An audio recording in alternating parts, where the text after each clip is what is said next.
Ezekiel, Kabanata 21. Sinabi sa akin ni Yahweh, Ezekiel, anak ng tao, sa Jerusalem ka naman humarap at magpahayag laban sa mga dambana at bigyang babala ang Israel. Sabihin mo, ganito ang sabi ni Yahweh, ako ay laban sa iyo. Bubunutin ko ang aking tabak at papatayin ang masama't mabuti. Ang pagbunot ko nito ay laban sa lahat ng tao, mula sa timog hanggang sa hilaga. Sa pamamagitan nito'y makikilala ng lahat na akong si Yahweh ang nagbunot ng tabak at hindi ko ito isusuksok muli. Kaya, Ezekiel, manangis kang walang tigil at iparinig mo ito sa kanila.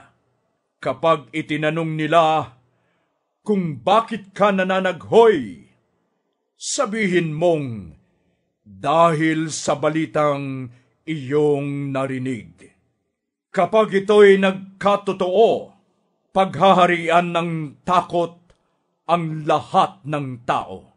Mangangalay ang lahat ng kamay, panghihinaan sila ng loob, at mangangalog ang lahat ng tuhod. Dumating na ang panahon, at ngayon na.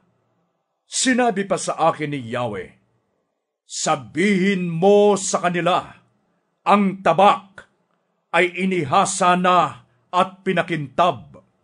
Pinatalim ito upang ipamatay ng walang puknat. Pinakintab upang kumislap na parang kidlat. Walang makakahadlang dito sapagkat di ninyo dininig ang payo. Ang tabak nga ay pinakintab upang gamitin. Ito'y pinatalim para ibigay sa kamay ng berdugo. Managhoy ka, anak ng tao.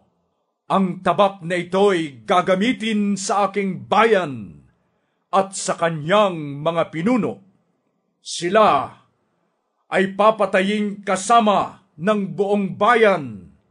Kaya tumangis ka, susubukin ko ang aking bayan, at kapag di sila nagsisi, ang lahat ng ito'y mangyayari sa kanila. Magpahayag ka sa kanila, pumalakpak ka, at paulit-ulit na iwas-iwas ang tabak. Ang tabak na ito'y pumapatay, naghahasik ng sindak, at pumupuksa. Sa gayon, mababagabag ang kanilang kalooban at marami sa kanila ang mabubuwal. Binabalaan ko sila sa pamamagitan ng tabak na ang kislap ay tulad ng kidlat. Handa itong mamuksa. Itataga ito ng kaliwat kanan, magkabi-kabila. Papalakpak din ako para mapawi ang matindi kong poot. Akong si Yahweh ang may sabi nito. Sinabi pa sa akin ni Yahweh, Ezekiel, anak ng tao, gumawa ka ng magkasangang landas na siyang dadaanan ng hari ng Babylonia na taglay ang kanyang tabak. Ang puno nito ay magbubuhat sa isang bayan lamang. Maglagay ka ng palatandaan sa lugar na pinaghiwalayan ng 200. Ang isa ay patungo sa lungsod ng Raba, sa Amon, at ang isa ay sa Huda, sa nakukutaang lungsod ng Jerusalem. Pagdating ng hari ng Babylonia sa sangandaang iyon. Ihinto siya upang sumangguni sa kanyang Diyos-Diyosan. Hahaluin niya ang kanyang mga palaso sa lalagyan at susuriin ang atay ng hayop na panghandog. Mabubunot niya ang palaso na may tatak na Jerusalem.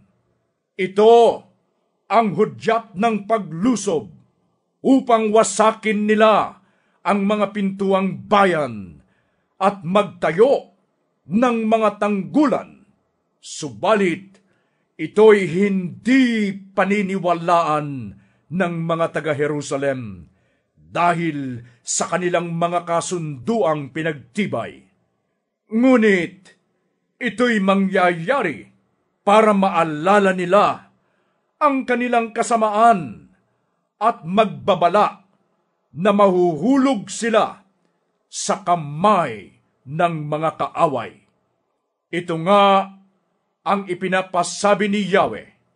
Alam na ng lahat ang masasama ninyong gawain at paghihimagsik.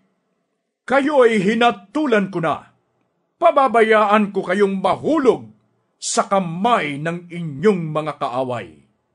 At ngayon, masamang pinuno ng Israel, dumating na rin ang iyong oras, ang pangwakas na parusa sa iyo. Akong si Yahweh ang may sabi nito.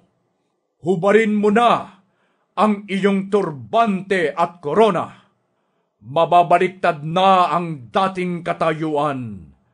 Ang hamak ay dadakilain at ang mga namamahala ay aalisin sa tungkulin.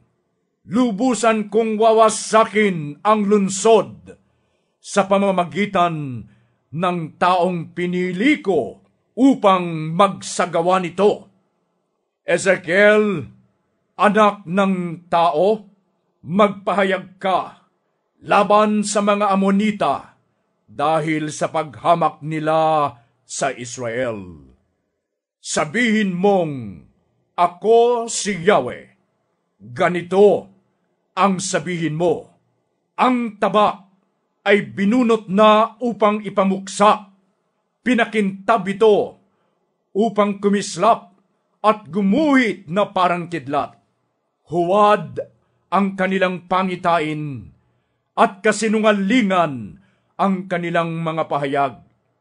Ang tabak ay igigilit sa kanilang lalamunan dahil sa kanilang kasamaan. Ito na ang kanilang wakas, ang pangwakas na parusa sa kanila. Isuksok muli ang tabak. Ikaw ay paparusahan ko sa bayan mong tinubuan. Ibubuhos ko sa iyo ang galit kong nag-aalab na parang apoy. Ibibigay kita sa mga taong walang pakundangan kung pumatay ng kapwa. Tutupukin ka sa apoy. Ang iyong dugo ay mabubuhos sa sariling bayan at wala nang makagugunita pa sa iyo. Akong si Yahweh ang may pahayag nito.